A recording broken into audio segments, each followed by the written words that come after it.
நம பார்வதி பதையே ஹர ஹர மகாதேவா.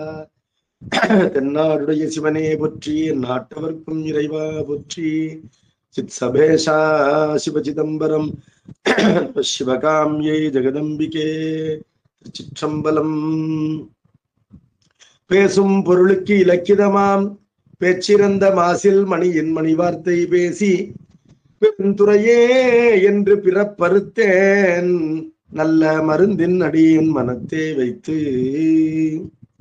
எள்களின்றி இமயவர் கோனை ஈசனை வழிபாடு செய்வாள் போல் உள்ளத்து உள்கி உகந்து உமை நங்கை வழிபடச் சென்று நின்றவா கண்டு வெள்ளங்காட்டி வெருட்டிட அஞ்சி விரிவி ஓடி தழுவ வெளிப்பட்ட கள்ளக்கம்பனை எங்கள் பிரானை காண கண் அடியேன் பெற்றவாறே. மதிவளர் சடைமுடி மன்றுளாரை முன் துதிசையும் நாயன்மார் தூய சொன்மலர் பொதிநலன் நுகர்தரு புனிதர் பேரவை விதிமுறை உலகினில் விளங்கி வெல்கவே. சிற்றம்பலம். பெரியோர்களே, ஆசிரிய பெருமகனார் மாதவ சிவஞான முனிவர் அருளியுள்ள காஞ்சி புராணத்திலே திருநகர படலம் பாடல் பாடலாக பார்த்து கொண்டிருக்கிறோம். அதுல அகநகருடைய வர்ணனை, கடைவீதி, வணிகர் வீதி, கடைவீதி, அந்த கடைவீதியிலே ஒரு சில பாடல்களை பார்த்திருக்கிறோம். 60வது பாடல். கடைவீதியிலே பூக்களையும் மாலைகளையும் கட்டி விற்கின்ற அந்த கடைகள், பூக்கடை. அந்த பூக்கடையிலே வாசனை மிகுந்த கோங்க மலரினால் ஆகிய மாலைகளை பெண்கள் எல்லாம் தங்கள் கைகளினாலே தூக்கி காண்பித்து மாலைகளை விற்கின்றார்கள், கூவி அடைத்து. அவ்வாறு விற்கும் பொழுது மாலைகளுக்கு இடையிலே காணப்படுகின்ற அவர்களுடைய தோள்களிலும் கழுத்தின் கீழும் காணப்படுகின்ற தேமல், பொன்மயமாக இருக்கின்ற தேமல், அந்த தேமலையும் மாலையிலே இருக்கின்ற ஒரு பூ என்று கருதி,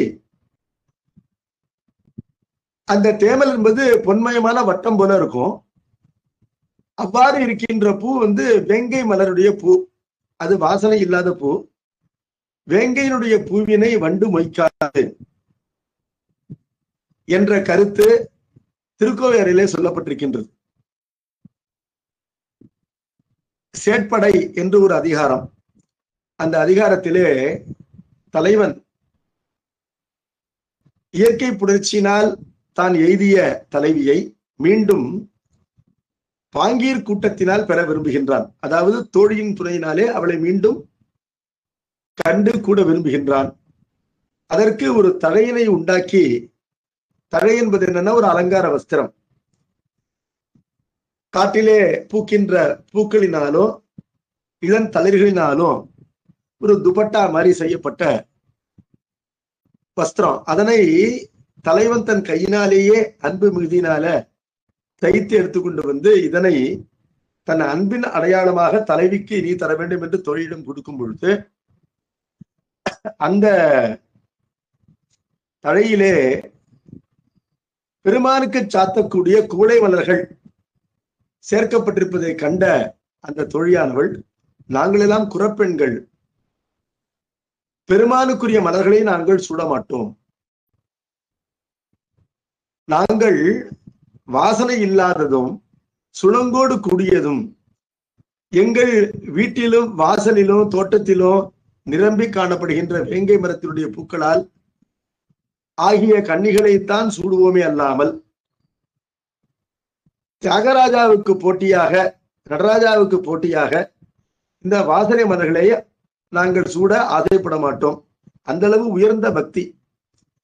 விரும்பின கொடுக்கை பரம்பரற்கு என்பது பக்தியினுடைய இலக்கணம். நமக்கு எதன் மேல் ஆசை வருமோ அந்த பொருளை நாம் பயன்படுத்தாத அதனை கடவுளுக்கு கொடுத்து விட வேண்டும். ஒரு உயர்ந்த வஸ்திரம்னா அதை கடவுளுக்கு கொடுத்துடணும். ஒரு வாசனை மலர்னா அதனை நாம் சூடக்கூடாது, கடவுளுக்கு கொடுத்துடணும். நல்ல அமுதம் என்றால் அதற்கு நாம் ஆசைப்படக்கூடாது, பெருமானுக்கு நைவேத்தியம் பண்ணி அடியார்களுக்கு கொடுத்துடணும். நாம அதுல அந்த சிவ நிர்மாலயத்தை தூய்க்க கூடாது.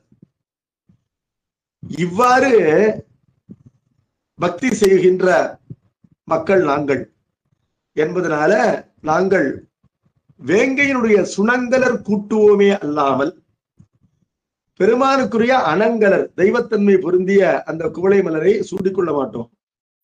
அந்த மலரை நீ வைத்து இந்த தலையினை உண்டாக்கியிருக்கின்ற காரணத்தினாலே இது நாங்கள் ஏற்க மாட்டோம் என்று ஒரு காரணத்தை சொல்லி தலைவனை சேட்படுத்துவாள். அதாவது தலைவியை நெருங்க விடாமல் தொலைவிலேயே நிற்க வைப்பாள். பேட்டிங் அட் எ டிஸ்டன்ஸ் என்று சொல்லலாம். தலைவியை காப்பாள் தலைவனிடமிருந்து. அதனுடைய கருத்து என்ன என்று சொன்னால், தலைவனுடைய அருமைப்பாடும் பெருமைப்பாடும் தலைவனுக்கு புரிய வேண்டும். தலைவி கிட்டுதற்கு அறியவள் என்பதை அறிந்து அவன் அவளை பெருமைப்படுத்தி பின்னால் அவளை சேரலாம் என்பதற்காக தோழி தலைவியை கூடுமான வரையிலும் காப்பதற்காக தலைவனை செயற்படுத்துவாள். அந்த செயற்படை என்ற அதிகாரம் மிக சுவையான அதிகாரம். ஒவ்வொரு பாடலிலே ஒவ்வொரு காரணத்தை சொல்லி தலைவனை செயற்படுத்துவாள். இதிலே ஒரு பாடலிலே இந்த வேங்கையினுடைய மலர் என்பது சுணங்கலர், சுணங்கோடு கூடிய மலர். அதனைத்தான் பாமர மக்களாகின்ற குறப்பெண்கள் சூடிக்கொள்வார்கள். அதிலே வண்டு அமராது. வண்டு அணங்கலரில் தான் அமரும். இப்பொழுது இந்த கொங்க மலர் வாசனையான மலர் தான். அந்த மலர் உண்மையில அதனுடைய அரும்பு பெண்களுடைய முலை போல் இருக்கும் என்று சொல்லப்பட்டிருக்கு. பரமநாச்சியாரை பற்றி சொல்லும் பொழுது பெரிய புராணம் அவரை இன்ட்ரோடியூஸ் பண்ணும்போது அவர் தான் சொல்லுது, கொங்கினை வீழ்த்து அவருடைய அழகானது காணப்படுகின்றது என்று சொல்லி. அந்த கொங்க மலர்களினால் ஆகிய மாலைகளை இவர்கள் கையிலே தூக்கி விற்கும் பொழுது இடையிலே காணப்படுகின்ற தேமல் என்பது வேங்கை மலருடைய சுணங்கினை போல் காணப்படுவதனால வண்டுகள் வேங்கை மலர் என்று அருவருத்து ஒதுங்கிவிடும். ஆனால் அந்த கடைவீதிக்கு வருகின்ற ஆடவர்கள் சுணங்கு என்பது பொன்னாலாகிய மலர் போல் காணப்படுகின்றது நிறத்தினால. பொன்மலருக்கு வாசம் இல்லை. ஆனால் கையிலே இவர்கள் தூக்கி காட்டி விற்கின்ற அந்த கோங்க மலருக்கு வாசம் உண்டு. வாசனை மலரினை வாசனை இல்லை என்று சொல்லி வண்டுகள் தவறாக புரிந்து கொண்டு மொய்க்காது சென்று விடவும், பொன்மயமான மலர்களுக்கும் வாசனை உண்டோ என்று மயங்கி அங்கு இருந்து பெண்களே இந்த நீங்கள் காட்டுகின்ற பொன்மயமான மலருக்கு வாசனை இருக்கின்றது போலுமே, அந்த கோங்க மலருடைய வாசனையை அந்த தேமலுடைய வாசனை என்று நினைத்து ஆடவர்கள் மயங்கி பேச்சு கொடுப்பார்கள். அதாவது அந்த பிளிட்டிங்ல ஈடுபடுறாங்க. அந்த காட்சியினை இந்த 60வது பாடலிலே சொல்றார். சிவஞான முனிவருடைய வர்ணனைகள்லாம் கொஞ்சம் சிரமமான வர்ணனைகள் என்பதனால முன்கூட்டி அந்த அறிமுக உரையை சொன்னேன். 60வது பாடல். அணங்கனார் பரப்பி விற்கும் அணிகிளர் கொங்கந்தாரில் சுணங்கினை கணியன்றஞ்சி சுரும்பினம் உறாமை நோக்கி பணங்கிளர் பாந்தள் அல்குல் பாவை மீர் என்னே பொற்பூ மணங்கமழ்கின்றதென்பார் ஆடவர் மருட்சி எய்தி. அணங்கு என்றால் தெய்வப்பெண். அணங்கனார் தெய்வ பெண்களை போன்று காணப்படுகின்ற பூக்களையும் மாலைகளையும் விற்கின்ற அந்த கடைவீதி பெண்கள், அவர்கள் மாலைகளை ஒரு மேடை மீது பரப்பியும் வைத்திருக்கிறார்கள். தங்கள் கைகளினாலே தூக்கி காட்டித்தோ காண்பித்தோ விற்பனை செய்கின்றார்கள். அந்த அழகான கோங்க மலரினால் ஆகிய தார் மாலையிலே இடையிலே அவர்கள் நெஞ்சிலே இருக்கின்ற சுணங்கு காணப்படுகின்றது. சுணங்கு என்றால் தேமல் வட்டம். அதனை கனி என்று அஞ்சி சுரும்பினம் உறாமை நோக்கி. சுரும்பினம் வண்டின் கூட்டங்கள் கனி என்று அஞ்சி வரவில்லை. அஞ்சி என்றால் அஞ்சி என்ற பொருள் இல்ல, அருவருத்து முகத்தை திருப்பிக் கொண்டு சென்று விடுகின்றன சுரும்புகள். கனி என்ற காரணத்தினாலே, கனி என்றால் ஜோதிடன் என்பது பொருள், கணிப்பவன் கனி. இந்த வேங்கை பூத்து விட்டது என்று சொன்னால் திணை வளர்ந்து விட்டது, அதனை கொய்யலாம் என்று காலத்தை அந்த வேங்கை மரமானது பூத்து அறிவிக்குமா என்பதனால வேங்கைக்கு ஜோதிடன் என்று ஒரு பெயர் உண்டு. கனிவளர் வேங்கை என்ற தொடரானது அப்பர் பெருமானுடைய 4வது திருமுறையில ஆரம்பத்திலே காணப்படுகின்றது. வேங்கையை கனி என்று சம்பந்த பெருமான் கூறுகின்றார். இது தொன்று தொட்டு தமிழ் இலக்கியத்திலே உள்ள ஒரு மரபு. வேங்கை எவ்வாறு கணிதம் சொல்கின்றது, கணித்து சொல்கின்றது என்று கேட்டால், வித்திய திணையானது அறுவடைக்கு முற்றிவிட்டது, அந்த காலத்தில் தான் வேங்கை பூக்கும். ஆகவே வேங்கை பூத்து திணை அறுவடைக்கு உரியதாகிவிட்டது என்று அறிவிக்கின்றது குறவர்களுக்கு. என்பதனால வேங்கை பூத்தலை தலைவி வெறுப்பாள். என்ன காரணம்? வேங்கை பூக்கின்ற வரையில்தான் அவள் திணைப்புறம் காப்பதற்காக இந்த பொழிலுக்கு வர முடியும். பொழிலிலே அங்கு அவளை காண வருகின்ற தலைவனோடு ஆயத்தை ஒருவாறு மறைத்து அவள் சென்று சந்திக்க இயலும். இப்பொழுது வேங்கை பூத்துவிட்ட காரணத்தினாலே குறவர்கள் திணையினை அறுத்து விடுவார்கள். இந்த பெண்டிற்கு திணைப்புறம் காக்கின்ற அந்த தொண்டு நின்று போகும். அவர்கள் ஈர்ச்சரிக்கப்படுவார்கள், வீட்டிலேயே அடைக்கப்படுவார்கள் என்ற காரணத்தினாலே தலைவனை காண்பது என்பது அரிதாகும். தலைவனே இவர்கள் வீட்டிற்கு வந்தால் அதனால் அலர் விளையும். அலர் என்றால் பழி என்பதனால வேங்கை பூப்பதை அவர்கள் வெறுப்பார்கள். வேங்கைக்கு கனி என்று பெயர். ஆகவே கனி என்று சுரும்பினம் சுணங்கினை கண்டு வெறுத்து அந்த கோங்கமரலிலே பொருந்தாது. ஆனால் அந்த கோங்கமரலினை தவறாக வண்டினங்கள் வேங்கை என்று நினைத்து பொருந்தாததோடு அல்லாமல் சுணங்கினை பொன்மயமான பூ என்று தவறாக புரிந்து கொண்டு ஆடவர்கள் அந்த கோங்கினுடைய மனத்தினை அந்த பொன்மயமான பூவிற்கு ஏற்றி பொன்னாலாகிய பூவிற்கு மனம் உண்டா, நீங்கள் விற்கின்ற பொன்னாலாகிய பூவிற்கு மனம் இருக்கின்றதே என்று அந்த பெண்களை கிண்டலடிப்பதை போல வந்து மகிழ்ச்சி எய்தி உரைக்கின்றார்கள் என்பது இந்த பாடலுடைய பொருள். அடுத்த பாடல் 61. வீழ்பொருள் எடுக்கலாற்றா உருஜனம் விடைந்த வீதி தாழ்வுழல் மடவார் மைந்தர் தங்களுள் முட்டும் காலை காழ்மணி முலையும் தோளும் கலந்துர உவகை பொங்கி வாழ்நெஞ்சரே பல்லோர் வாடி நைந்தழுங்குவார்கள். கடைவீதியில எவ்வளவு கூட்டம் இருக்குன்னு சொல்றார் சிவஞான முனிவர். காலத்துல ஒரு ஆயுத பூஜைக்கு முதல் நாளோ தீபாவளிக்கு முதல் நாளோ அல்லது வேறு விழாக்களுக்கு முதல் நாளோ கடைவீதியில நெருங்க கூட்டம் இருக்கும். கடைவீதி வழியாக நான்கு சக்கர வாகன போக்குவரத்தினை காவல்காரர்கள் தடை செய்து வேறு வழியாக மாற்றி விடுவார்கள். பல ஊர்களிலும் நம்ம பார்க்கிறோம். ஆனால் அன்றாடமே இப்படிப்பட்ட நெரிசல் என்பது சென்னையிலே டி நகர்ல ரங்கநாதன் தெருவில் உண்டு என்று சொல்வார்கள். இப்பொழுது எப்படின்னு தெரியாது. ஏன்னா அந்த வீதி முழுவதும் கடைகள் தான். மக்கள் நெருங்கிய கூட்டம் எப்பொழுதும் இரவு பகலாக இருக்கும். அதை போன்று காஞ்சிபுரத்துடைய கடை வீதிகளிலே ஜன நெருக்கம் இருக்கின்றதாம். அதனால ஒருவர் ஒரு பொருளை கைதவறி கீழே போட்டு விட்டால் குனிந்து அந்த பொருளை எடுப்பதற்கு முடியாது. தொடர்ந்து மக்கள் கூட்டம் நகர்ந்து கொண்டே இருக்கும். கீழே விட்ட பொருளை எடுப்பது, குறிந்து எடுப்பது என்பது சிரமமாகிவிடும். அப்படிப்பட்ட ஜன நெருக்கம் கொண்ட வீதி. அந்த வீதியிலே தாழ பின்னிய கூந்தலை கொண்ட பெண்களும் ஆடவர்களும் அருகருகிலே இருந்து எதிரிலே இருந்து தங்களுக்குள்ளே முட்டிக்கொள்வார்கள். அவ்வாறு முட்டிக்கொள்ளும் பொழுது பெண்களுடைய முலையும் ஆண்களுடைய தோளும் சில நேரங்களிலே கலக்கும். அவை கலக்கின்றதுனாலே மகிழ்வார்களும் உண்டு. ஆனால் அவர்கள் சிலர் தான். அதனாலே அருவருப்பு எய்து இவ்வாறு ஆகிவிட்டதே என்று வெறுப்பார்கள் பலர். பெண்களிலே பலர் வெறுப்பார்கள் போலும். இந்த காட்சியானது அந்த வீதியிலே எப்பொழுதும் உண்டு என்று 61வது பாடலிலே நமக்கு அறிவிக்கின்றார். அடுத்தது 62வது பாடல். நெருங்கு பல்ச நம்முழக்கரா கூலம் நீள் விடத்தை கறந்த கம்பர் மேல் தெழித்துறும் கடல் பெரும் தெருவால் சுரந்து வந்து நாற்புறத்தினும் ஜனமிக துகுவ பரந்த வீரையுள் புகுந்திடும் பற்பல நதியே. கூலம் என்றால் கடைத்தெரு, தமிழ் சொல். பசார் ஸ்ட்ரீட் என்று சொல்றோம். அந்த கடைத்தெருக்கு கூலம் என்று பெயர்.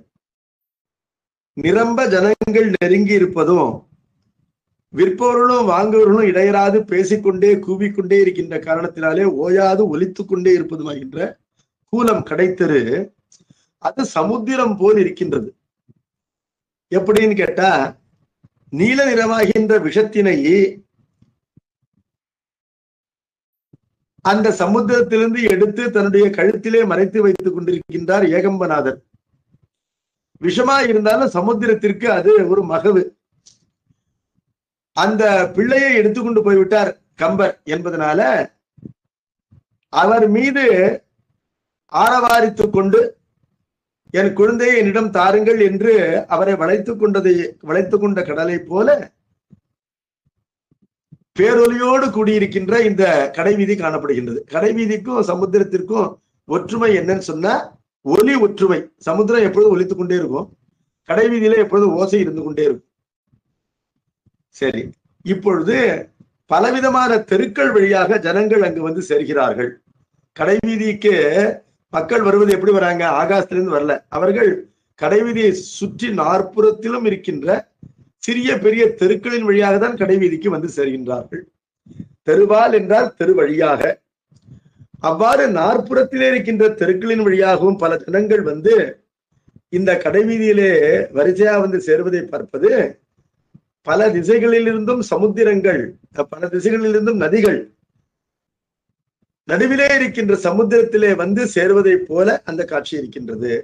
மக்கள் கூட்டமெல்லாம் நதி போல இருக்கின்றன. அவை நாற்புறத்திலிருந்தும் வருகின்றன. அவை இந்த கடைவீதியிலே சேர்வது என்பது கிழக்கிலிருந்தும் மேற்கிலிருந்தும் வடக்கிலிருந்தும் தெற்கிலிருந்தும் நதிகள் வந்து இடையிலே இருக்கின்ற சமுத்திரத்திலே சேர்வதை போல காட்சி காணப்படுகின்றது என்று சொன்னார் 62வது பாடலிலே.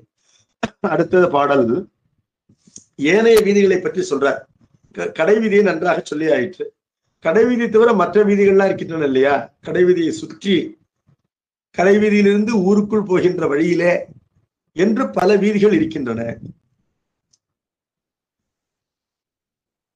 அந்த வீதிகள் எல்லாம் என்ன சிறப்பு அப்படின்னு கேட்டா, ஏகாம்பரேஸ்வருடைய கோயிலை மையமாக கொண்டு அந்த கோயிலை சுற்றி தான் எல்லா வீதிகளும் வட்ட வட்டமாக இருக்கின்றன. இது காஞ்சிபுரத்துல இப்படி இருக்கா இல்லையோ, மதுரையில அப்படிதான் இருக்கு. அது எப்படி இருக்குன்னா, அந்த பூமியானது 7 மலைகளை கொண்டு 7 கடல்களால் சூழப்பட்டு அந்த கடல்களால் துண்டமாக்கப்பட்டிருக்கின்ற 7 கண்டங்களை கொண்டு இந்த பூமியாகின்ற சக்கரம் வட்டம், நிலவட்டம் என்று கூறுவார். பூகோளம், அந்த புவன சக்கரம் என்ற பூகோளம், கோளம் என்றால் வட்டம், அது காணப்படுகின்றது. அதுவேதான் காஞ்சிபுரம். ஒரு சின்ன சைஸ்ல ஒரு மைக்ரோ வேர்ல்டு என்று சொல்வதை போல ஏகாம்பரேஸ்வருடைய கோயில், அதனுடைய மதில் என்பது சின்ன ஒரு வட்டமாகவும் அதை சுற்றி இருக்கின்ற தெருக்கள் எல்லாம் பெரிய வட்டங்களாகவும் மதில்கள் வந்து பெரிய வட்டங்களாகவும் காணப்படுகின்றன என்ற கருத்து தான் 2-3 பாட்டில் சொல்ல போறேன். அப்படி சொல்லும் பொழுது இந்த ஏகாம்பரநாதருடைய கோயிலும் அந்த கோயிலோடு கூடியிருக்கின்ற இந்த காஞ்சிபுரத்தினுடைய அழகையும் கண்டு ஆகாயத்தில் இருக்கின்ற தேவர்கள்லாம் கண்ணூறு போட்டு விடுவார்கள். அதாவது திருஷ்டி போட்டு விடுவாங்க, கண் வச்சிருவாங்க. தேவர்கள் கண் வைக்க கூடாது என்பதற்காக, அவர்கள் கண்ணிலிருந்து மறைப்பதற்காக பூக்கள் பூத்து குலுங்குகின்ற சோலைகளினால் பந்தல் செய்யப்பட்டு அந்த பந்தலினாலே விண்ணவருடைய காட்சி பூமியிலே விழாத வண்ணம் இந்த வீதிகள்லாம் இருள் செறிய அடர்ந்திருக்கின்றன என்ற கருத்தினை முதல் பாடலிலே சொல்றார். 63வது பாடல். அறத்தின் இழ்நகர் புவன சக்கரமென ஆன்ற திறத்த பொன்மதில் 7 சின்மய கோயில் புறத்த வான்மிசை புலவர் கண்ணூறு பற்றிடாமை மறைத்தன குயின் உறிஞ்சு பூம்பந்தர் சால் அருகே.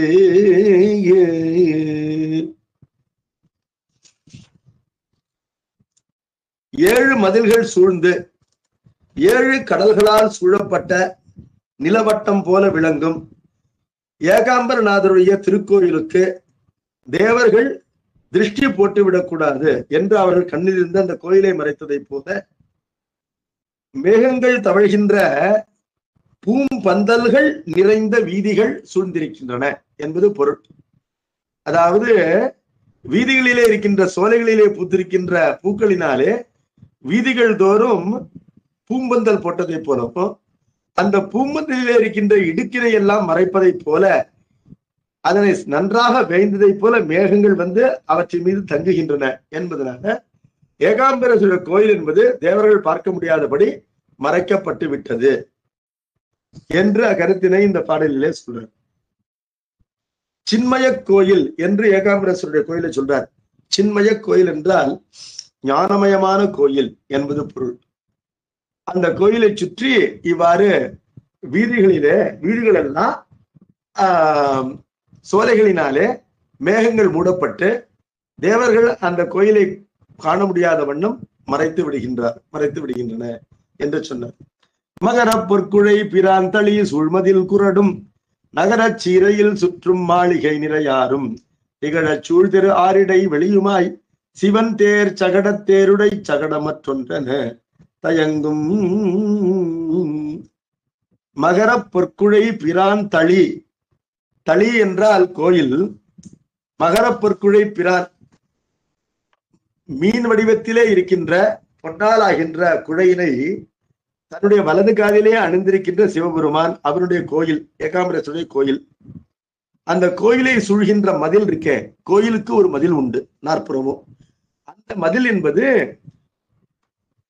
பெரிய ஒரு வட்டம், ஒரு தேரினுடைய கால்,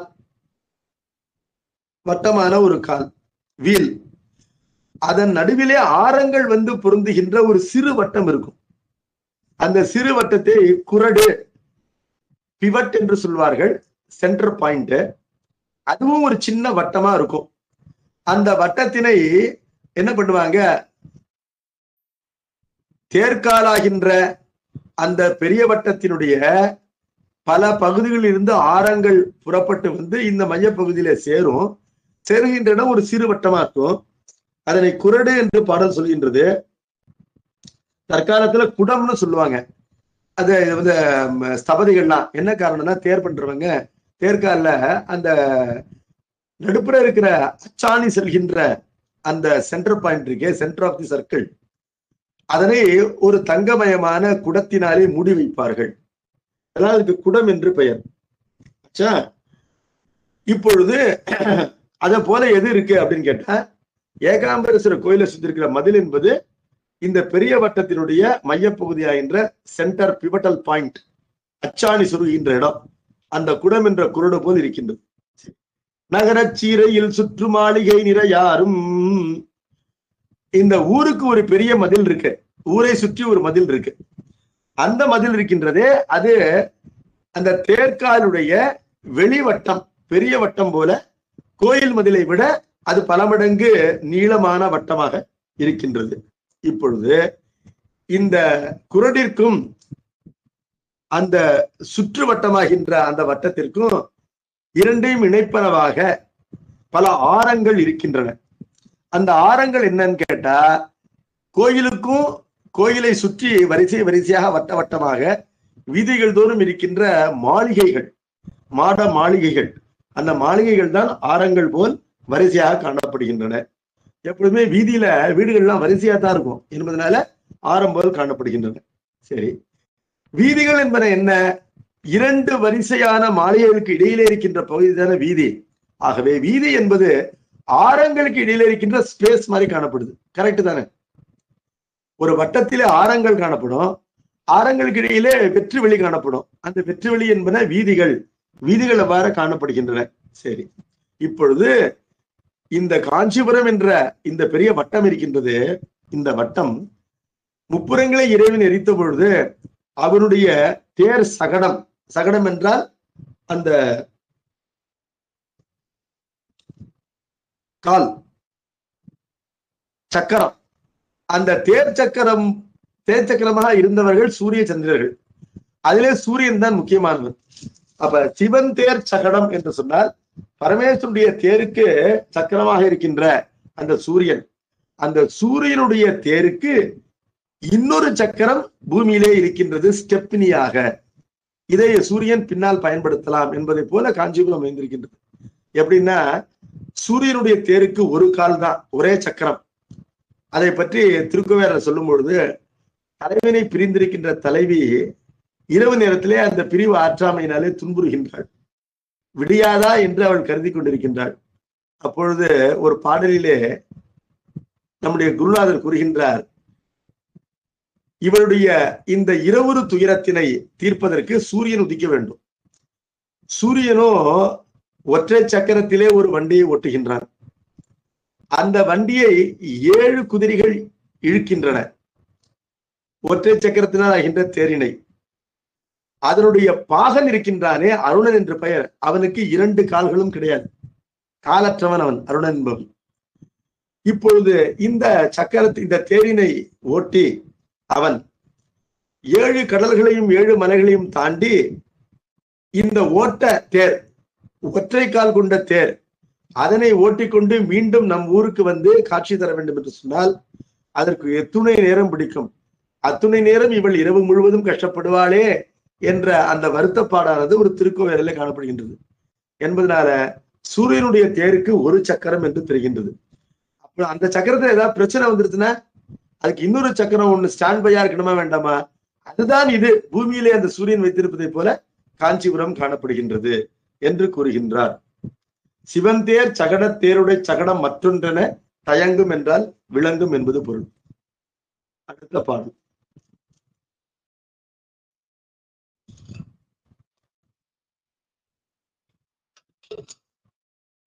சரிக்கும் குஞ்சர மத பெரும் கலுழியும் தளவை சிரிக்கும் மூரலார் களைந்ததார் நரவமும் சேராய் விரிக்கும் வீதியில் அடிவழுக்கா வகை வெயிலை புரிக்கும் செம்மணி பதித்து மேல் நடப்பரால் புரியோர்.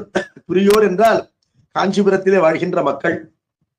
அவர்கள் வீதிகள் தோறும் யானையானது சென்று கொண்டே இருக்கின்றது, யானை கூட்டம். அந்த யானையினுடைய மதநீர் பெருகுகின்றது வீதிகளிலே. முல்லைப்பூவினை பார்த்து சிரிக்கின்ற சிரிப்பினை கொண்டவர்கள் அந்த ஊரில் இருக்கின்ற இளம் பெண்கள். அதாவது முல்லையினை வெட்கப்பட செய்கின்ற இனிய சிரிப்பினை கொண்டவர்கள், பூத்த முல்லைப்பூவை போல் சிரிப்பவர்கள். அவர்கள் மாலையினை வந்து புதிய மாலை அணிவதற்காக பழைய மாலைகளை களைந்து வீதியிலே வீசுகின்றார்கள். அந்த வீசப்பட்ட மாலைகளிலே இருக்கின்ற மலர்களில் இருந்து தேன் ஒழுகுகின்றது. யானையுடைய மதையரும் இந்த தேனும் சேர்ந்து பூமியில் இருக்கின்ற மண்ணோடு குழம்பு போல சேராகி விடுகின்றன. அந்த சேறு இருக்கின்றது, அந்த சேற்றிலே காலை வைத்தால் வழுக்கி விழ வேண்டி வருமே என்று அந்த பூமியிலே நடப்பதற்கு பெரிய பெரிய வெயில் போல ஒளி வீசுகின்ற மாணிக்க கற்களை பதித்து வைத்திருக்கிறார்களாம், அதன் மீது கால் வைத்து போவதற்காக. இன்றைக்கும் வீதியில 2 பக்கம் தோண்டி போட்டுட்டாங்க அப்படின்னு சொன்னா கடைக்கு போறதுக்கு, வீதியில இருந்து கடைக்கு போறதுக்கு ஒரு படிக்கட்டு மாதிரி வச்சிருப்பாங்க. அதே போல இப்பொழுது வீதியே வழுக்குது என்பதனால ஆங்காங்கு மாணிக்க கற்களை பதித்து வைத்திருக்கிறார்கள். அதன் மீது ஆடவரும் மகளிரும் கால் வைத்து செல்வதற்காக என்று ஒரு உயர்வு நவிர்ச்சி, ஹைப்பர் போல். வீதிகள் முழுவதும் மாணிக்கங்கள் பதிக்கப்பட்டிருக்கின்றன என்ற அந்த செல்வ செழிப்பினை இங்கு காட்டுகின்றார். வெயிலை புரிக்கும்னு வருது, புரியும் என்று அதற்கு பொருள் செய்கின்றார்கள்.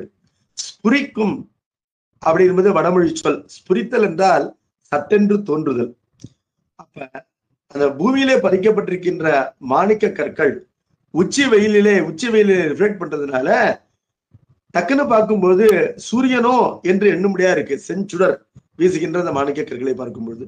ஆகவே வெயிலென தோன்றும், அதான் ஸ்புரிக்கும் என்பதற்கு தோன்றும் என்பது பொருள். சூரியன் போல் தோன்றுகின்ற அந்த மாணிக்க கற்களை பதித்து வைத்திருப்பார்கள் என்று சொன்னார். ஞெள்ளல் பங்கரின் அரிய நீர் வண்டலாட்டயரும் அல்லற் சேறுகள் புலர்த்துவான் இடையிடை அகழ்ந்து பள்ளத்தாய் சிறுகால் பல வகுத்தன பிறங்கும் வள்ளற் காவலர் செலுத்து சேர் சகடுபோம் வழியே. ஞெள்ளல் என்றால் வீதி, ஒரு தமிழ் சொல். பாங்கரின் அரிய நீர் வண்டலாட்டயரும், வீதிகள் தோறும்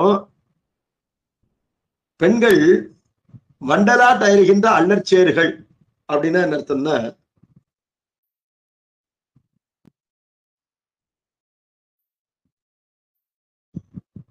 அங்கு இந்த யானையினுடைய மத நீரினாலே ஓடைகள் ஓடிக்கொண்டிருக்கின்றது என்று பார்த்தோம் இல்லையா? ஆகவே சிறு பெண்கள்லாம் வண்டல் அயர்கின்றார்கள், அந்த சேறு மணல் இவற்றை வைத்துக் கொண்டு விளையாடி கொண்டிருக்கின்றார்கள். அப்படி விளையாடி கொண்டிருக்கின்ற அந்த சேறு என்பது காய வேண்டுமே என்பதற்காக, இப்ப சேறு காய்வதற்கு வயலிலே என்ன செய்வார்கள், இடையிடை கால்வாய்களை வெட்டி வைப்பார்கள். அந்த பள்ளமாக இருக்கின்ற கால்வாய்களை அருகிலே வெட்டும் பொழுது சேற்றிலே இருக்கின்ற நீருக்கு என்ன ஒரு பண்பு அப்படின்னு கேட்டா, அது மேட்டிலிருந்து பள்ளத்தை நோக்கி பாயும் என்பதனால பக்கத்திலே கால்வாயானது ஒரு பள்ளமாக உண்டாகி இருக்கின்ற காரணத்தினாலே சேற்றிலே இருக்கின்ற நீர் கீழ் நோக்கி வடிந்து போகும் என்பதனால சேறு உலரும். இப்பொழுது சிறுமிகள் வண்டல் விளையாடுகின்ற சேறு இதை உலர்த்துவதற்காக அருகிலேயே கால்வாயை அகழ்ந்து பள்ளமாக வைத்ததை போல காணப்படுகின்றன. என்னன்னு கேட்டா, அந்த அரசர்குல ஆடவர்கள் காவலர்கள் அவர்கள் தேரினை செலுத்திக் கொண்டு போகின்றார்கள் இந்த சேறு மிகுந்த வீதி வழியாக. அவருடைய அந்த தேர் சக்கரங்கள் பதிந்து உண்டாகிய பள்ளங்கள் எல்லாம் வயலிலே சேற்றிலே இருக்கின்ற அந்த ஈரத்தினை உலர்த்துவதற்கு அருகிலே வெட்டப்பட்ட கால்வாய் போல காணப்படுகின்றன என்ற கருத்தினை இங்கு கூறுகின்றார். செய்யத்தின் புயத்து எழிலினை கவர்ந்தமை தெரிந்து வெய்ய மாந்தர்கள் வெதும்புற பன்முறை தாக்க ஐயவோ என அலறுவ போல் அணிமுழவம் மைய வேலையின் சமழ்புற வயின் தொறும் கரங்கும். அந்த வீதிகளிலே அவ்வப்பொழுது ஆடவர்கள்லாம் முரசங்களை ஒலித்து கொண்டு போகின்றார்கள். ஏதாவது ஒரு செய்தியை சொல்வதற்காக பறை அறிவித்துக் கொண்டு போவார்கள். அவங்க ஓங்கி ஓங்கி அந்த பறையினை அறைகின்றார்கள். கையில இருக்கின்ற ஒரு கோலினை கொண்டு கோபமா செய்யற மாதிரிதான் தெரியுது, சத்தம் நல்லா வருது. அதுக்கு என்ன காரணமா இருக்குன்னு யோசிச்சு பார்த்தா, இந்த ஆடவர்களுடைய சிவந்திருக்கின்ற உயர்ந்த வலிமையான தோள்கள், அந்த தோள்களுடைய அழகினை இந்த முழவங்கள் கவர்ந்து கொண்டு விட்டன என்பதை அறிந்த சினம் கொண்ட அந்த ஆடவர்கள் தங்கள் சினம் தீர அந்த முழவத்தினை ஓங்கி ஓங்கி பலமுறை தாக்க, அவர்கள் அடிக்க அடி தாங்காமல் அந்த முழவங்கள் எல்லாம் ஐயோ ஐயோ என்று அலறுவதை போல் ஒலி உண்டாகின்றது என்று சொன்னார். அந்த ஒலி என்பது கருமை நிறம் கொண்ட சமுத்திரமும் நாணும்படியாக அந்த ஒலி பெரிய ஒலியாக இருக்கின்றது என்று 67வது பாடலிலே சொன்னார். 68வது பாடல். விளாழி நீரும் ஒன் சந்தன விரை செழுஞ்சேரும் குலாய வீதிகால் வழுக்கும் என்றஞ்சுவு கோணல் நிலா முடித்தவர் திருவிழா தொழவந்து நெருங்கும் வலாரியாதியோர் அடிப்படி உறாவகை நடப்பார். கோணல் நிலா முடித்தவர், வளைவான பிறைச்சந்திரனை தன்னுடைய சிரசிலே முடித்தவர் என்றால் ஒரு பூவை போல் செருகி கொண்டவர் யாரு? ஏகாம்பரேஸ்வரர்.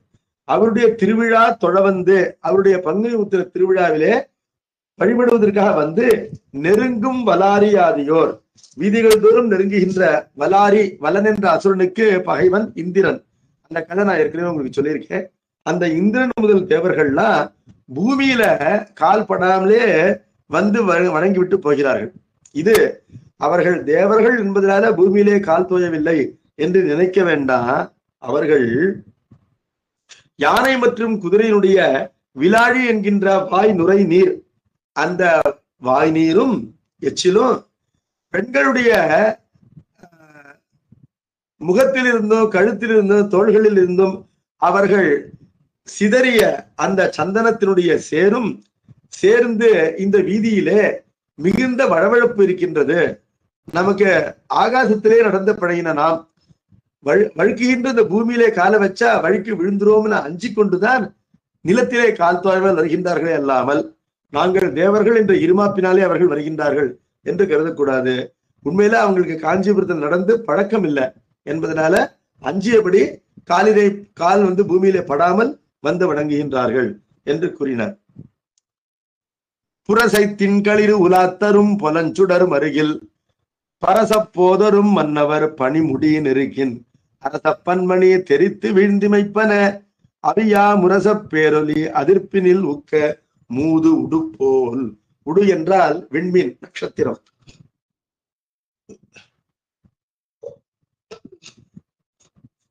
புரசை என்ற சொல் ஏற்கனவே பார்த்திருக்கோம். யானையினுடைய கழுத்திலே கட்டுகின்ற கயிறு அந்த கயிறுக்கு புரசைன்னு பேர். அந்த கயிற்றோடு கட்டப்பட்டிருக்கின்ற வலிமையான ஆண் யானைகள் உலா வருகின்ற பொன்னை போல் ஒளி வீசுகின்ற அந்த தெருக்களிலே ஏகாம்பரேஸ்வருடைய திருவிழாவினை பரச என்றால் வணங்குவதற்காக போதொரும் மன்னவர் வந்து சேர்கின்ற. மன்னவர் என்றால் மன்னர் குலத்து மக்கள், அவர்களுடைய பணிமுடி நெருக்கின் அரச பன்மணி. அந்த மன்னர்களே பலர் இருக்கின்றார்கள், மன்னர் குலத்து மக்கள் பலர் இருக்கின்றார்கள். அவர்களுடைய நாகாபரணம் போல் விளங்குகின்ற அந்த ரத்தன கிரீடங்கள் அவை ஒன்றோடொன்று மோதிக்கொள்கின்ற காரணத்தினாலே, அதாவது அரச மக்களே பலர் வந்து வணங்கும் பொழுது ஒருவருடைய முடி இன்னொரு முடி மீது மோதுகின்றது. அதனால அந்த நாயகமணி என்று சொல்லப்படுகின்ற டாலர் அரச பன்மணி தெரித்து வீழ்கின்றன. நடுவிலே இருக்கின்ற அந்த இந்திரநீல கல், மரகத கல், மாணிக்க கல், கோமேதக கல் போன்றவை அவை தெரித்து பூமியிலே விழுகின்றன. அந்த விழுந்து அவை ஒளி வீசுவது எதை போல் இருக்கின்றன, ஆடவர்கள் முரசங்களை முழக்குகின்ற அந்த அதிர்ச்சியிலே விண்ணிலே இருக்கின்ற நட்சத்திரங்களே அதிர்ந்து போய் பூமியிலே உதிர்ந்து விழுந்ததை போல அந்த காட்சியானது காணப்படுகின்றது என்று சொன்னார். அங்கண் வீதியின் அணிநலம் காணும் ஆதரத்தின் எங்கள் நாதனும் திருவிழா என்பதோர் பெயரால் மங்கையாழொடும் மகாரொடும் வானவர் பழிச்ச திங்கள் தோர் எழுந்தருளுமேல் அதன் வளம் சிறிதோ. இந்த காஞ்சிபுரத்தினுடைய வீதிகளுடைய மிகுந்த அழகு, அணிநலம் என்பது ஒரு பொருள் பன்மொழி, ஒரே பொருளை தருகின்ற பல சொற்கள். அணி என்றாலும் அழகு, நலம் என்றாலும் அழகு, அணிநலம் என்றால் மிகுந்த அழகு என்று கொள்ள வேண்டும். அதனை காண்கின்ற ஆதரம் என்றால் ஆசை, அன்பு, ஈடுபாடு, இன்வால்மெண்ட், இன்ட்ரெஸ்ட். அதனால ஏகாம்பரேஸ்வரரே இந்த வீதி அழகை காண வேண்டும் என்பதற்காக தான் மாதந்தோறும் பஞ்சமூர்த்தியாக வெளியில வராராம். திருவிழா என்ற பெயரினாலே மாதந்தோறும் வெளிவருகின்றார் என்று சொன்னார். மாதந்தோறும் வெளிவருகின்றார் என்பதனால நம்முடைய சம்பந்த பெருமாள் பூம்பாவை பதிகத்திலே கூறியதை போல மயிலாப்பூரை போலவோ, மதுரையை போலவோ, திருவண்ணாமலை போலவோ ஏகாம்பரேஸ்வரர் கோயிலிலும் திங்கள் தோறும் பெருமானுக்கு உற்சவம் எடுக்கப்பட்டது என்ற செய்தியினை இங்கு சிவஞான முனிவர் கூறுகின்றார். ஒவ்வொரு மாதமும் பெருமானுக்கு உற்சவம் உண்டு, தமிழ் மாதம் ஒவ்வொன்றிலும் என்று கூறப்பட்டது. அப்பொழுது பெருமான் வீதி அழகை பார்ப்பதற்காக எப்படி வரார்னா, தன்னை பிரியாத அந்த காமாட்சி அம்மையாரோடும் கூட மகாரோடும் என்றால் தன்னுடைய பிள்ளைகள் யாரு, மூத்த பிள்ளையார், இளைய பிள்ளையாராகின்ற முருகப்பெருமான் மற்றும் பக்தி முதிர்ந்த பாலகனாராக இருக்கின்ற சண்டேச நாயனார், அரணார் மகனார் என்று சொல்லப்பட்டவர், இப்படிப்பட்ட 3 பிள்ளைகளோடும் தன் துணைவியோடும் தானுமாக பஞ்சமூர்த்தியாக பெருமான் திங்கள்தோறும் வீதிக்கு வருவது என்பது வீதி அழகை காண்பதற்குத்தான் என்று கருதி நினைக்க வேண்டியிருக்கின்றது. அப்படி சாமிக்கே ஆசை வரும்னு சொன்னார், அந்த வீதியினுடைய அழகை என்னால் சொல்லி மாளுமா என்று கேட்கின்றார். அதன் வளம் சிறிதோ என்று கேட்கின்றார். அடுத்தது வீதிகள் தோறும் இருக்கின்ற மாளிகைகள், மாட மாளிகைகளுடைய அழகினை கூறப்போகின்றார் 71வது பாடலில் இருந்து. பாலியே முதல் பலனதி திவலையாய்ந்து அழகின் பாலவாய மாளிகை அடித்தளத்தினை பாரா பால வெண்சுதை மாடமேல் சிகரமும் பனி விண் பாலியாற்றி நீர் திவலைகள் போற்ப வான் படரும். வீதிகள் தோறும் இருக்கின்ற மாடி வீடுகள்லாம் விண்ணலாக உயர்ந்திருக்கின்றன என்று சொல்ல வேண்டும். அதற்கு என்ன சொல்றாருன்னா, அந்த வீடுகளுடைய அடிப்பகுதிகள் எல்லாம் பூமியிலே பதிகின்ற அடிப்பகுதிகள், கிரவுண்ட் ஃப்ளோர் எல்லாம் பாலி முதலிய பல நதிகள், காஞ்சிபுரத்திலே ஒன்றுக்கு மேற்பட்ட நதிகள் உண்டு. கம்பையாறு, காஞ்சியாறு, பாலியாறு போன்ற நதிகள் இருக்கின்றன. அந்த நதிகளுடைய நீர் திவலைகளினாலே அழகு செய்யப்பட்டனவாக இந்த வீடுகளுடைய அடிப்பகுதிகள், கிரவுண்ட் ஃப்ளோர்ஸ் இருக்கின்றன. அதனால விண்ணிலே இருக்கின்ற ஆகாச கங்கையிலே தோய்ந்து நாமும் அழகு பெற வேண்டும் என்று விண்ணினை முட்டும் வண்ணம் அந்த மாடி வீடுகள் விண்ணுயர எழுந்திருக்கின்றன என்று சொன்னார். ஆகவே எல்லாம் பல மாடி கட்டடங்கள் என்பது பொருள். பன்னிற பரிகருங்கரி தொழிலமை பல்தேர் இன்ன கீழ்நிலை வாயிலின் இயங்குதல் நோக்கி மண்ணு மேல் நிலை வாயில் வெண்கரி பசு மான் தேர் அன்ன ஏனவும் தன்னிடத்து இயங்க வான் அணவும். இந்த வாசல்கள் வழியா வீதிகளிலே பல நிறத்திலே குதிரைகள் செல்கின்றன. பச்சை நிறம், செந்நிறம், கலந்த நிறம், வெண்ணிறம், கரி நிறம் என்று பலவிதமான குதிரைகள் செல்கின்றன. கரி நிறம் கொண்ட யானைகள் பல செல்கின்றன. சில வெண்ணிற யானைகளும் வெளிநாட்டு யானைகள் செல்கின்றன. தேர்கள் செல்கின்றன. இந்த காட்சியினை கீழ்நிலை வாயில்களிலே காணலாம். அப்பொழுது வாசல் என்பது முகம். ஒரு வீடு என்பது தன்னுடைய கீழ்ப்பகுதியிலே அமைந்த முகத்தினாலே இந்த காட்சிகளை காண்கின்றது. ஆனால் மேற்பகுதியிலே அமைந்த வாயில்கள் உண்டு. ஏன்னா மாடிகள் தோறும் பால்கனி சிட் அவுட்னு பார்க்கும் பொழுது அதெல்லாம் நிலை போல இருக்கின்றன. அதெல்லாம் வாயில்கள் போல அமைகின்றன.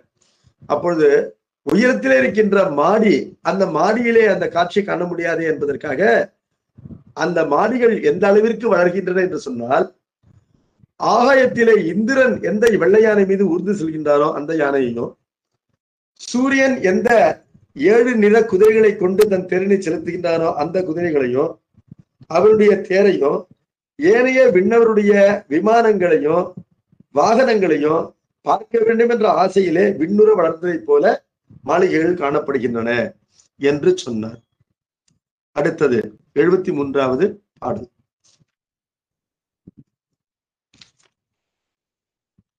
அலங்கு கீழ்நிலை மாடம் அங்கு அடுப்பினின் மாட்டும் இலங்கு அகிர்புகையான் விரையற்றுவர் மடவார் புலங்கொள் மேல்நிலை மாடமும் புரிகுழல் கூட்டும் துலங்கயிர் புகையான் மனம் கஞலுற தொகுப்பார். கஞலுற என்று சொல்றார். கஞலுற என்றால் நெருங்க, பொருந்த, செரிய, சேர என்பது பொருள். அலங்கு கீழ்நிலை மாடம். அலங்கு என்றால் ஒளிவிடுகின்ற என்பது பொருள். பிரகாசமாக இருக்கின்ற கீழ்நிலை மாடம். பலமாடி கட்டடம், கீழ் மாடி என்றால் ஃபர்ஸ்ட் ஃப்ளோர். அந்த மாடம் அங்கு அடுப்பினின் மாட்டும் இலங்கையில் புகையான் விர எற்றுவர் மடவார். கிச்சன் என்பது ஃபர்ஸ்ட் ஃப்ளோர்ல இருக்கு. இப்ப கிரவுண்ட் ஃப்ளோர்ல என்ன இருக்கு அப்படின்னா முற்றம், அந்த தெற்றி, திண்ணை, முற்றம், கிணறு போன்றவை அந்த கிரவுண்ட் ஃப்ளோர்ல இருக்கின்றன என்று கொள்ள வேண்டும். அப்ப கீழிலே மாடமாகின்ற ஃபர்ஸ்ட் ஃப்ளோர், அதுல கிச்சன் இருக்கின்றது, சமையக்கட்டு. அந்த சமையக்கட்டிலே சமைப்பதற்கு அகில் கட்டைகளைத்தான் பயன்படுத்துகிறார்களாம். அகில் என்பது ஒரு உயர்ந்த சந்தன கட்டை, சந்தனம் போல் வாசனை வீசுகின்ற ஒரு மரம். அது கரிய நிற சந்தனம் என்று சொல்லப்படும். அந்த காஸ்ட்லியான உட்டை தான் டிம்பரை தான் பயன்படுத்துறாங்க சமையலுக்கு, அடுப்புக்கு, எரிப்பதற்கு என்பதனால அந்த செல்வ செழிப்பினை காட்டினார். அப்பொழுது கீழிலை மாடத்திலே பெண்கள் அடுப்பிலே பயன்படுத்துகின்ற அகிலானது புகைந்து அந்த அகில் புகையானது காணப்படும். அதனாலே கீழிலை மாடங்கள் வாசனையாக விளங்கும். விரையற்றுவர். சரி. புலங்கொள் மேல்நிலை மாடமும் புரிகுழல் கூட்டும் துலங்ககில் புகையால் மனம் கஞலுற தொகுப்பார். மேலே காட்சிக்கு வருகின்ற மேல்நிலை மாடம் என்றால் செகண்ட் ஃப்ளோர், தேர்ட் ஃப்ளோர், இதெல்லாம் அந்த மாடிகளிலே பெண்கள் நீராடிய பிறகு தங்களுடைய நீண்ட கூந்தல், நெரிக்கப்பட்ட கூந்தல், அந்த கூந்தலில் இருக்கின்ற ஈரத்தை உணர்த்துவதற்கும் அந்த கூந்தலுக்கு மனம் கூட்டுவதற்குமாக அங்கும் அகில் கட்டைகளைத்தான் புகைப்பார்கள். அந்த புகை என்பது என்ன செய்யும்? கூந்தலுடைய ஈரத்தையும் போக்கும், அதற்கு நறுமணத்தையும் கொடுக்கும் என்பதனால மேல்நிலை மாடத்திலும் அந்த அகில் தூபத்தினாலே மனம் வீசுகின்றது. கீழ்நிலை மாடத்திலும் சமயக்கட்டிலிருந்து அகில் புகையினுடைய வாசம்தான் வருகின்றது என்று கூறுவார். அப்ப எல்லாத்திற்குமே அகிலே பயன்படுவதனால அவருடைய செல்வ செழிப்பினை இப்பொழுது நாம் உணரலாம் என்பது பொருள்.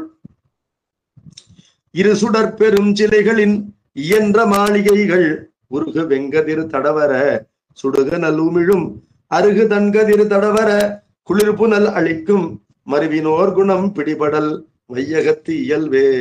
ஒரு அருமையான பாட்டு. இரு சுடர் அப்படின்னா என்ன என்று கேட்டால், இரு சுடர்களாவன திங்களும் ஞாயிறும். அந்த பெருஞ்சிலை என்றால் அவர்கள் பெயரிலே அமைந்திருக்கின்ற பெரிய கற்கள். இயற்கையிலே சூரியகாந்த கல் என்றும் சந்திரகாந்த கல் என்றும் சிறப்பு வகை கற்கள் இருக்கின்றன, மார்பிள்ஸ். இதனுடைய சிறப்பு என்னன்னு கேட்டா, சூரியகாந்த கல் என்பது சூரியனுடைய ஒளி பட்டால் அதனிடத்திலே நெருப்பு எழும், அது சுடும், அதன் இடையிலிருந்து நெருப்பு தோன்றும் என்று பார்க்கின்றோம். இந்த சூரியகாந்த கல்லினை ஒரு ஓமையாக கூறுகின்றார் சிவஞான சித்தியாரிலே நம்முடைய ஆசிரியர் பெருமானார் அருணந்தி சிவனார். உண்மை ஞானம் என்பது 4 படிநிலைகளை கொண்டது என்று கூறுவார். எங்கு கூறுவார்னு கேட்டா 8வது நூற்பாவினுடைய அந்த 2வது அதிகரணத்தினுடைய விஷயமாக கூறும் பொழுது, ஞானத்தினால்தான் முக்தி, அத்வித முக்தி என்பதை வலியுறுத்தும் பொழுது, ஞானத்திற்கு வாயிலாக அமைவதும் ஞானம் என்று உபசரிக்கப்படும். ஆனால் உண்மை ஞானம் என்பது சிரவணம், மனனம், நிதித்தியாசனம் மற்றும் சமாதி என்று கூறப்படும். அதாவது கேட்டல், சிந்தித்தல், தெளிதல், நிட்டை கூடுதல் என்ற 4 நிலைகளை கொண்டது உண்மை ஞானம். அதிலே கேட்டல் என்ற ஞானம் ஒருவனுக்கு எவ்வாறு அனுபவப்படும், அதன் அனுபவம் எவ்வாறு இருக்கும் என்பதை விளக்கும் பொழுது, ஒரு சர்க்குருநாதன், நல்லாசிரியன், ஞான ஆசிரியன் எந்த சீடனுடைய உத்தம சக்தி விவாதத்தினாலே அவனுக்கு முக்தி இச்சையானது தீவிரமாக உண்டாகி, ஒரு குருநாதனால் தான் அவனுடைய இந்த முக்தி இச்சை என்பது தீரும் என்ற நிலையிலே திருவருள் அவனுக்கு ஒரு குருநாதனை அனுப்பும். அந்த குருநாதனை கண்ட அளவிலேயே அவருடைய திருவாய்மொழியினை கேட்பதற்கு முன்பாகவே அடிநிலை ஞானம் உண்டாகும் என்று கூறுகின்றார். அடிநிலை ஞானம்னா என்ன அப்படின்னா, ஞானம் என்பது ஒரு பொருள், அதனுடைய பாதம் போல் இருப்பது அடிநிலை ஞானம். இனிமேல் தான் குருநாதன் உபதேசம் பண்ண போறார். இருந்தாலும் அவரை பார்த்த அளவிலேயே இதுவரையிலும் நம்மிடம் இருந்த தவறான கோட்பாடுகள், ஐயங்கள் இவையெல்லாம் தீர்ந்து ஒரு தெளிவு உண்டாகிவிடும். அந்த தெளிவின் மேல்தான் அவருடைய உபதேசமானது பதிய போகின்றது. அவருடைய காட்சியினாலேயே இது உண்டாகி விடுகின்றது. காட்சியினாலேயே இந்த தெளிவு உண்டாகி விடுகின்றது என்று சொன்னால், அவர் உபதேசம் பண்ணினா அது எப்படிப்பட்ட ஒரு எஃபெக்டை உண்டாக்கும் என்பதை ஊகிக்கும் என்ன சொல்றாரு. சூரியனுடைய சிவந்த கதிர் அது உதித்தரசனுடைய கதிர் பட்ட உடனேயே சூரியகாந்த கல்லிலே எவ்வாறு நெருப்பு தோன்றுகின்றதோ, அதே போல ஒரு சர்க்குருநாதனை கண்ட அளவிலேயே ஒரு உண்மையான சீடன், சற்சீடன், அந்த சீடனுடைய உள்ளத்திலே ஐயம் தெளிந்து அடிநிலை ஞானம் நெருப்பு போல உண்டாகி விடுகின்றது என்று கூறுகின்றார். அதற்கு இந்த சூரியகாந்த கல்லினை தான் ஊமையாக காட்டுகின்றார். அடுத்த கல்லு சந்திரகாந்த கல். சந்திரகாந்த கல் என்று ஒரு கல் இருக்கின்றது. அது என்ன செய்யுமா, நிலவின் ஒளி அதன் மீது படும் பொழுது அது குளிர்ந்து போய் அதிலிருந்து தண்ணீர் துளிகள் தோன்றும். இந்த சந்திரகாந்த கல்லு தென்குடி திட்டை என்ற திருத்தலம், தேவார பாடல் பெற்ற தலம், சம்பந்த பெருமான் கொல்லிப்பண்ணிலே பாடியிருக்கின்றார். கருவினால் அன்றியே கருவேலாமாயவன் என்ற அருமையான பாடல், அந்த பாடல்கள்லாம் பாடியிருக்கின்றார். அந்த தென்குடி திட்டையிலே பெருமானுடைய மூலத்தானத்திலே விமானத்தின் உள்பக்கத்திலே ஒரு சந்திரகாந்த கல் இருக்கின்றது. அர்த்தஜாம ஆகி பெருமானை நன்றாக அபிஷேகம் பண்ணி துடைத்து அலங்காரம் பண்ணிட்டு போயிருப்பார குருக்கள். அடுத்த நாள் காலையிலே வந்து அந்த கோயிலை திறந்து பார்க்கும் பொழுது பெருமானுடைய தலையிலே ஈரம் இருக்கும். அதாவது விமானத்தின் உள்பகுதியிலே இருக்கின்ற சந்திரகாந்த கல்லிலே பட்ட நிலவொளியினாலே அந்த கல்லிலிருந்து ஓரிரு நீர்த்துளிகள் உண்டாகி பெருமான் சிரசின் மீது தானாக அபிஷேகம் செய்யப்பட்டு வந்து தங்கும். எவ்வளவு நீர்த்துளிகள் விழுந்தன, பெருமாள் அவற்றை கிரகித்துக் கொண்டான், மீந்திருப்பன எவ்வளவே என்பது யாரும் கணக்கிட முடியாது. ஆனால் தொன்று தொட்டு பெருமானுடைய சிரசு ஈரமாத்தான் இருக்கும். அந்த சந்திரகாந்த கல் உருகுகின்ற காரணத்தினாலே அப்படின்னு பாக்குறோம். இப்படிப்பட்ட 2 கற்கள், இந்த கற்களை பதித்து மாளிகைகளை உண்டாக்கி இருக்கிறார்கள் காஞ்சிபுரத்துல. சந்திரகாந்த கல்லை எங்க யூஸ் பண்ணணும் உங்களுக்கு தெரியும். கணவனும் மனைவியுமாக அந்த மேல் மாடியிலே உப்பரிகையிலே ஒரு செயற்கை தோட்டத்தின் நடுவிலே ஒரு ஊஞ்சலை அமைத்துக் கொண்டு அவர்கள் வந்து ஊஞ்சல் ஆடிக்கொண்டு இன்பமாக பேசிக்கொண்டு பொழுதுபோக்குகின்ற நேரத்திலே அந்த ஊஞ்சலை சுற்றி சந்திரகாந்த கல்லினை உண்டாக்கியிருப்பார்கள். ஏன்னா ஒரு ஏசி எஃபெக்ட் கிடைக்கும். அந்த சந்திரகாந்தங்கள் உருகுவதனால நமக்கு ஏர் கண்டிஷன் ஆகும், ஒரு ஏசி எஃபெக்ட் கிடைக்கும். அங்கு வந்து சந்திரகாந்த கல்லினை வைத்திருப்பார்கள். சூரியகாந்த கல்லினை எங்க வைத்திருப்பார்கள் அப்படின்னு கேட்டா, வாசலிலே நிலைப்படியிலே ஒளி தருவதற்காக அல்லது உள்பக்கமாக பகல் நேரத்திலே உள்ள சோலார் லைட் நம்ம வச்சிருக்கோம் இல்லையா, இப்ப கரண்ட் பில்லு கட்ட வேண்டியது இல்லை, இன்ஸ்டால் பண்ணாலே போறோம், சோலார் எனர்ஜினாலேயே உள்ள பல்பு எரியுது. சூரியகாந்த கல் என்பது அந்த சோலார் எனர்ஜியை கொண்டு நமக்கு ஒரு பீம் ஆஃப் லைட் தருது. ஆகவே வீட்டினுடைய உள்பக்கத்திலே ஒளி உண்டாக வேண்டும் என்று சொன்னால் சூரிய ஒளியை வாசலிலே இருந்து வாங்கி தருவதற்காக ஒரு சூரியகாந்த கல்லை நிலையிலே பதித்திருப்பார்கள் என்று பார்க்கின்றோம். இவ்வாறு இந்த இரு சுடர் பெரும் சிலைகளின் இயன்ற மாளிகைகள் சூரியகாந்த கல்லினாலும் சந்திரகாந்த கல்லினாலும் அமைக்கப்பட்டிருக்கின்ற இந்த காஞ்சிபுரத்தில் இருக்கின்ற வீடுகள் எல்லாம் சூரியன் உதிக்க அந்த சூரியகாந்தக்கல் சுடுகரலை உமிழும். முழு நிலவினுடைய தன் கதிர் தடவ அந்த சந்திரகாந்த கற்கள் எல்லாம் குளிர்ந்த புனலினை அளிக்கும், நீரினை அளிக்கும். இப்ப ஒன்று நெருப்பினை தரும், இன்னொன்று நீரினை தரும். இதுல இருந்து நமக்கு என்ன தெரியுதுன்னா, நாம யாரை சார்ந்து வாழ்கின்றோமோ அவருடைய குணத்தை நாம் பெறுவோம். சூரியகாந்தக்கல் சூரியனை சார்ந்து வாழ்கின்றது என்பதனால சூரியனுடைய அந்த வெப்பமும் ஒளியும் அது இயல்பாக பெற்று விடுகின்றது.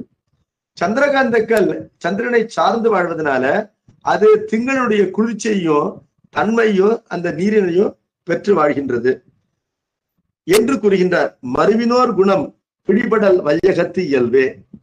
பூமியில இயல்பு என்பது என்னன்னா, நம்ம யாரை சார்ந்து வாழ்கின்றோமோ அந்த இனத்தினுடைய குணம் நம்மிடம் வந்து பொருந்தும்.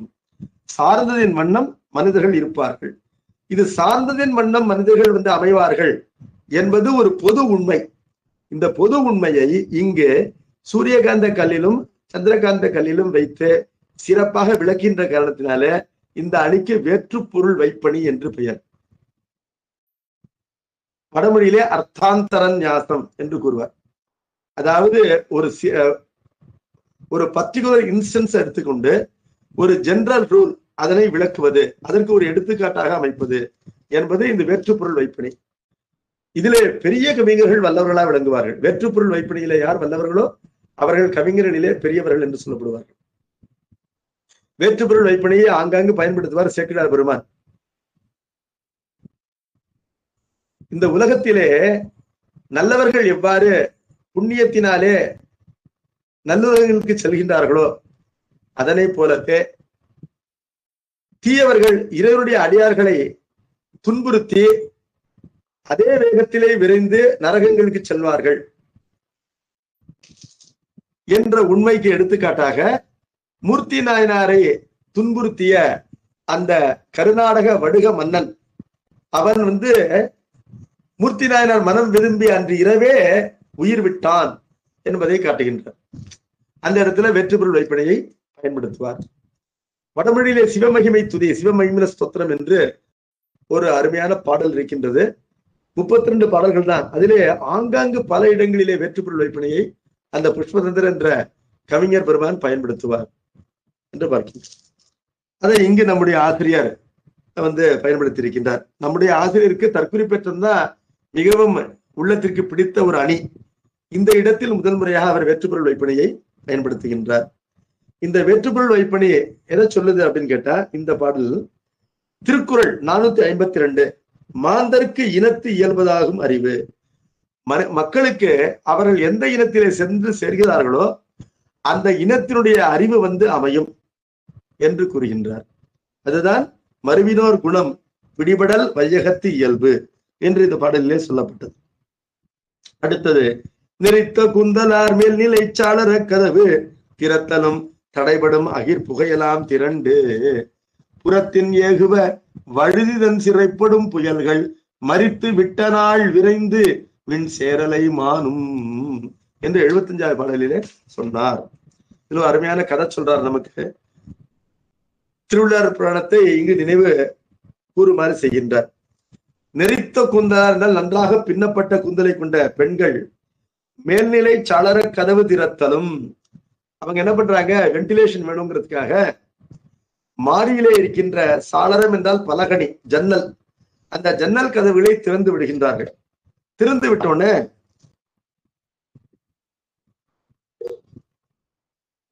அவர்கள் ஏன் இதுவரை மூடி வைத்திருந்தார்கள் பார்க்கும் பொழுது அவர்கள் நீராடி அவர்கள் ஆடை மாற்றிக்கொண்டு தங்களை அலங்கரித்துக் கொள்வதற்காக பிறர் கண்படாத வண்ணம் அந்த பலகணி கதவுகளை மூடியிருக்கின்றார்கள்.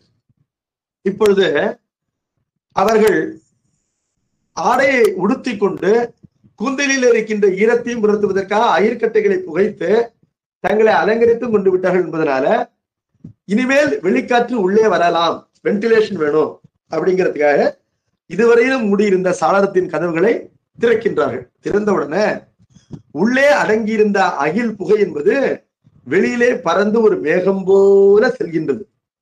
என்ன பண்ணுது? புகை என்பது விண்ணோக்கி செல்கின்றது. அந்த காட்சி எப்படி இருக்குதுன்னா, ஒரு பாண்டிய மன்னன் பழங்காலத்துல இந்திரனுடைய சொத்தாகின்ற மேகங்களை தன்னுடைய மதுரையிலே சிறையிலே அடைத்து வைத்திருந்தார். அந்த அடைத்து வைத்திருந்த காரணத்தினாலே அவனுக்கும் இந்திரனுக்கும் யுத்தம் உண்டாயிற்று. அந்த போரிலே இந்திரன் தோற்று ஓடி போனான். பிறகு என்ன பண்றாரு? இந்திரன் சமாதான பேச்சுவார்த்தையை தூதுரையில் அனுப்புறாரு. நீ என்னுடைய மேகங்களை விடுவித்து விட்டாய் என்று சொன்னால் உன்னுடைய பாண்டிய நாட்டிற்கு நான் மழை தருகின்றேன் என்று ஒத்துக்கொள்கின்றான். அப்பொழுது உன் பேச்சை எவ்வாறு நம்புவது என்று கேட்டவுடனே அப்போது பேங்க் கேரண்டி மாதிரி இந்திரனை வழிபடுகின்ற தன்மை கொண்டவர்கள் உழவர்கள், அந்த உழவர் பெருமக்கள் அவர்கள் நாங்கள் இந்திரனுக்காக கேரண்டி தருவோம் என்று சொன்னவுடனே வேளாளர்கள் வாய்மை தவறாதவர்கள் என்பதனால அவர்களுடைய வாய்மை கருதி அவர்கள் சொல்லுக்கு அடங்கி உக்ரகுமார பாண்டியனாகின்ற அந்த மன்னன் தான் சிறைப்படுத்திய அந்த மேகங்களை வெளிவிடுகின்றார். வெளிவிட்ட உடனே தப்பித்தால் போதும் என்று அவை பறந்து விண்ணிலே சென்று மறைகின்றன. அந்த காட்சியை நினைவூட்டும் வண்ணம் இந்த பெண்கள் சாளரங்களை திறந்தவுடனே இந்த அகில் புகையானது வெளியிலே மேகம் போல பறந்து விண்ணுக்கு செல்கின்றது என்று இந்த பாடலிலே கூறியிருக்கின்றார். அதாவது இறைவன் சுந்தர பாண்டியனாகத்தானே மலையதூஜ பாண்டியனுடைய மகளாகின்ற அந்த மீனாட்சி அம்மையாரை திருமணம் செய்து கொண்டு மதுரையிலே மன்னராக ஆட்சி புரிகின்றார். பாண்டிய மரபிலே ஒருவர் பட்டத்திற்கு வந்தால் அவர் தன் கையினாலே சிவலிங்க பிரதிஷ்டை செய்து வழிபட வேண்டும் என்பது ஒரு மரபு. அந்த மரபின்படி சிவபெருமான் மீனாட்சி அம்மையாருடைய திருக்கரத்தை பிடித்து பாண்டிய மன்னராக ஆனார். உலகிற்கெல்லாம் மன்னராக இருக்கின்ற அவர் மதுரைக்கு மன்னராக ஆனார்.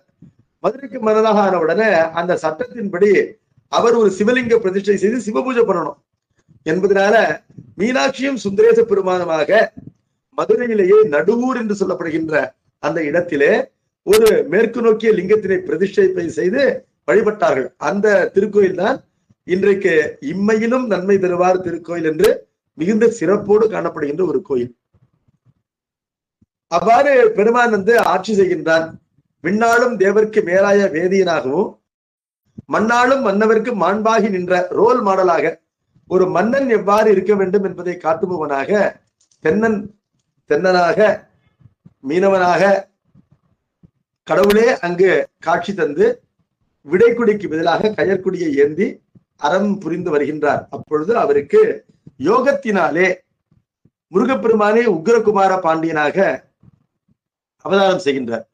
அந்த உக்ரகுமார பாண்டியனிடத்திலே இறைவன் ஆட்சி பொறுப்பினை ஒப்படைத்து விட்டு சொக்கநாத பெருமானுடைய மூலலிங்கத்திலே தானும் மீனாட்சியுமாக மறைவதற்கு முன்பாக உக்ரகுமார பாண்டியனுக்கு உனக்கு பகைவர்களாக சமுத்திரம் மற்றும் இந்திரன் போன்றவர்கள் வருவார்கள். அவ்வாறு வரும்பொழுது சமுத்திரத்தினுடைய பகையை தீர்ப்பதற்கு ஒரு வேலினை தருகின்றேன். இந்த வேலினை எரிந்தால் அந்த சமுத்திரம் உனக்கு அடங்கும். உனக்கு ஒரு சக்கராயுதம் தருகின்றேன். வளைதான் சக்கராயுதம். அந்த வளையினை நீ பயன்படுத்தினால் இந்திரன் அடங்குவான். உனக்கு ஒரு செண்டு என்றால் ஒரு ஸ்டிக், பூச்செண்டு போல இருக்கும், அடிக்க பயன்படுகின்ற தண்டம், அதனை தருகின்றேன்.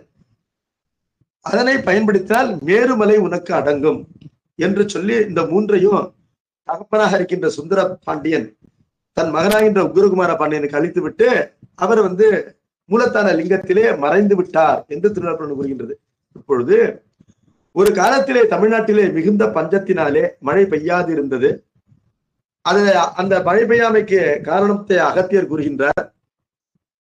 கோள்களுடைய நிலையினாலே மழை பெய்யவில்லை. நீங்கள் சேர சொல்ல பாண்டியர் என்ற நீங்கள் மூவரும் சோமவார விரதத்தை கடைபிடித்து மனித வடிவத்திலேயே பறந்து விண்ணிலே சென்று இந்திரனை சந்தித்து அங்கு அவரிடத்திலே மழை வேண்டி பெறுங்கள் என்று சொல்கின்றார். அப்பொழுது மூவரும் சோமவார விரதத்தை அனுஷ்டித்து விண்ணிற்கு சென்று இந்திரனை காண்கின்றார்கள். காணும் பொழுது சேரனும் சோழனும் இந்திரனை வணங்கி மழையினை வரமாக பெற்று ஏகிவிட்டார்கள். ஆனால் பாண்டியன் சிவகுமாரன் இல்லையா என்பதனால இந்திரனை வணங்காது இந்திரனுக்கு சமமாக இந்திரனுக்கு அருகிலேயே அதே ஆசிரத்திலே சென்று அமர்ந்தான். இந்திராணி வருகின்ற இடத்திலே அமர்ந்து அவனோடு பேசிக் கொண்டிருந்தான். இந்திரனுக்கு விருந்தினரை அவமானப்படுத்தக்கூடாது என்ற கடமைப்பாடு இருப்பதனாலையும், ஆனால் அதே நேரத்திலே உக்ரகுமார பாண்டியனிடத்திலே கோபம் இருப்பதனாலையும் அவனை சரி கட்ட வேண்டும் என்று சொல்லி யாராலும் தாங்க முடியாத ஒரு பெரிய மாலையினை எல்லா தேவர்களையும் தூக்கி கொண்டு வர முடியாது சொல்லி அதனை இந்த உக்ரகுமார பாண்டியனுடைய கழுத்திலே அணிவிக்கின்றான். ஆனால் உக்ரகுமார பாண்டியன் அதனை மெல்லிய பூமாலை, வேப்பம்பூ மாலையை போல அதனை தாங்கி தன்னுடைய திண்மையான தொழிலே தாங்கி காணப்படுகின்றான் என்பதனால ஆரன் தாங்கிய மார்பன் என்ற பெயரானது அவனுக்கு உண்டாயிற்று. பிறகு அந்த வரத்தை கேட்காமலேயே இவன் வந்து விடுகின்றான் என்பதனால பாண்டிய நாட்டில் மட்டும் மழை இல்லை. அப்படி இருக்கும் பொழுது பொதிகை மலையிலே மேய்ந்து கொண்டிருந்த 4 மேகங்களை உக்ரகுமார பாண்டியன் சிறைப்படுத்துகின்றான். மேகங்களுக்கெல்லாம் சொந்தக்காரன் மேகநாதன் என்று சொல்லப்படுகின்ற இந்திரன். அப்பொழுது இந்திரனுக்கு கோபம் வருகின்றது, படையெடுத்து வருகின்றான். படையெடுத்து வந்த பொழுது பாண்டிய மன்னனுடைய படைகளினாலே தேவருடைய படையானது தோற்று போகின்றது. உக்ரகுமார பாண்டியன் எரிந்த அந்த வட்டமான சக்கராயுதம் இந்திரனுடைய கிரீடத்தினை தாக்கி தூக்கி கொண்டு போய்விட்டது. இந்திரனை கொல்ல விரும்பவில்லை என்பதனால உக்ரகுமார பாண்டியன் இவ்வாறு இந்திரனை அவமானப்படுத்தினான். ஏன் கொல்ல விரும்பல? உலகெங்கிலும் மக்கள் செய்கின்ற வேள்விக்கு பயனாக வீழ்புதலை தருகின்ற ஒரு கடவுள் இந்திரன் என்பதனால அவனை கொல்லக்கூடாது என்று அவனை மன்னித்து விடுகின்றார். அவமானப்பட்ட இந்திரன் சமாதானம் பேச விரும்புகின்றான். சமாதானம் பேசும் பொழுது நான் உனக்கு நிரம்ப மழை தருகின்றேன், என்னுடைய மேகங்களை விடுவித்து விடுவாக என்று கேட்ட பொழுது வேளாளர்களுடைய உத்தரவாதத்தை பெற்றுக்கொண்டு உக்ரகுமார பாண்டியன் அந்த மேகங்களை விடுவிக்கின்றான். அந்த மேகங்கள் சிலிருந்து வெளிவந்த பிறகு எவ்வளவு வேகமாக விண்ணிற்கு செல்லும், அதே போல இந்த அகிர்புகையானது விண்ணிற்கு சென்றது என்று இங்கு சிவஞான முனிவர் கூறுகின்றார். இதோடு 75 பாடல்கள் பார்த்திருக்கின்றோம். தொடர்ந்து வருகின்ற வகுப்பிலே பார்ப்போம். நம பார்வதி பதையே ஹரஹர மகாதேவா சித் சபேஷா சிவ சிதம்பரம் திருச்சிற்றம்பலம்.